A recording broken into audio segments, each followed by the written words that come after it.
أردت من هذه الموعظة إيقاظ القلوب من سباتها، وزجر النفوس عن التمادي في غيها وشهواتها.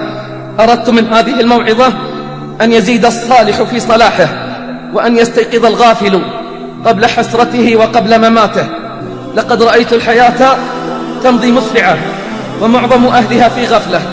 ناس يأتون وآخرون يرحلون، أرحام تدفع وأرض تبلع، والناس غافلون ولا يستيقظون إلا عند معاينة الموت وسكراته.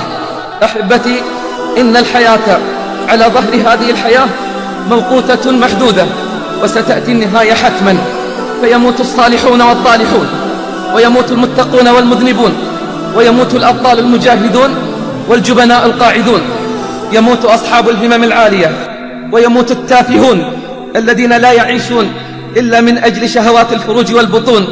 قال الله جل في علاه: كل من عليها فان، وقال: كل نفس ذائقة الموت. ستموت، نعم ستموت. إنها الحقيقة التي نهرب منها دائما، إنها الحقيقة التي يسقط عندها جبروت المتجبرين، وعناد الملحدين، وطغيان البغاة المتألهين. إنها الحقيقة التي شرب من كأسها العصاة والطائعون، وشرب من كأسها الأنبياء والمرسلون.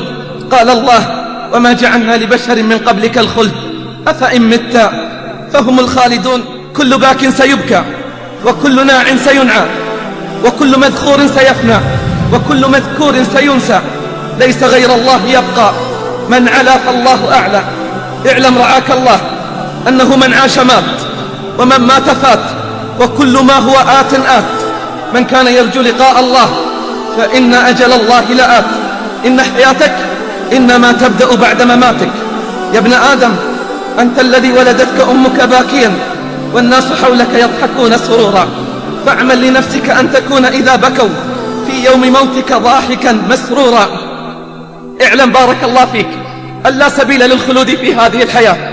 اعلم بارك الله فيك أن لا سبيل للخلود في هذه الحياة، فالكل سيموت.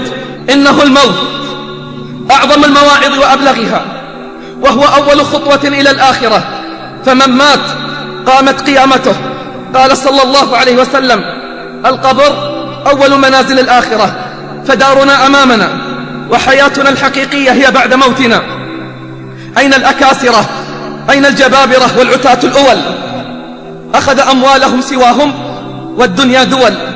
ركنوا إلى الدنيا الدنية، وتبوأوا الرتب السنية، حتى إذا فرحوا بها صرعتهم أيدي المنية. إنما أعظكم بواحدة: كم ظالم تعدى وجار، وما راعى الأهل ولا الجار. أين من عقد عقد الإصرار؟ حل به الموت، فحل من حلية الإزرار. فاعتبروا يا أولي الأبصار، خرج المغرور من الدنيا ما صحبه سوى الكفن، إلى بيت البلا والعفن. لو رأيته قد حلت به المحن، وتغير ذلك الوجه الحسن. أفق من سكرتك أيها الغافل، وتحقق أنك عن قريب راحل. يا سالكا طريق الغافلين، ويا راضيا بطريق الجاهلين، متى ترى هذا القلب القاسي يلين؟ متى تبيع الدنيا وتشتري الدين؟ ليت شعري بعد الموت أين تذهب؟ رحم الله من اعتبر وتأهب. ليت شعري بعد الموت أين تذهب؟ رحم الله من اعتبر وتأهب. إني سألت الترب بعد ما فعلت، بعدي وجوه فيك متعفرة، فأجابني: صيرت ريحهم تؤذيك بعد روايح عطرة. وأكلت أجسادا منعمة، كان النعيم يهزها نظرة.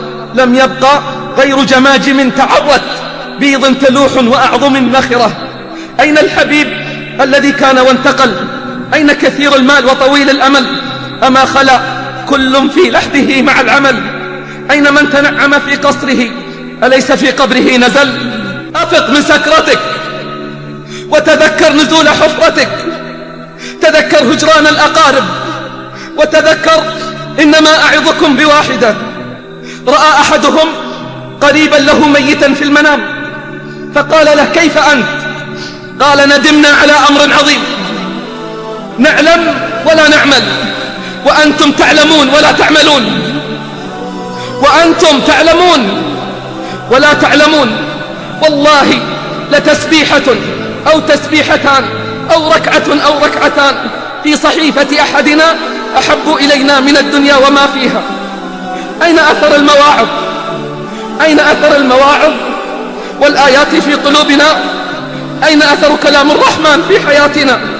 إذا جاء الموت لم يغن عن المرء ما كان فيه من اللذة والنعيم. يا ابن 20 كم مات من أقرانك وتخلفت. يا ابن 30 أدركت الشباب فما تأسفت. يا ابن 40 ذهب الصبا وأنت على اللهو قد عكفت. يا ابن 50 أنت زرع قد دنا حصاده. أنت زرع قد دنا حصاده لقد تنصفت 100 وما أنصفت. يا ابن 60 هيا إلى الحساب فأنت على معترك المنايا قد أشرفت. يا ابن 70 ماذا قدمت وماذا أخرت. يا ابن 80 لا عذر لك فقد أعذرت. والله وأقسم بالله من حمل نعشا اليوم سيأتي يوم ويحمل هو على الأكتاف. ومن دخل المقبرة زائرا سيدخل يوما ولن يخرج منها. ومن عاد إلى بيته اليوم سيأتي يوم ولن يعود. تفكروا أحبتي وتيقنوا، تفكروا أحبتي وتيقنوا أن الموت حق لا بد منه.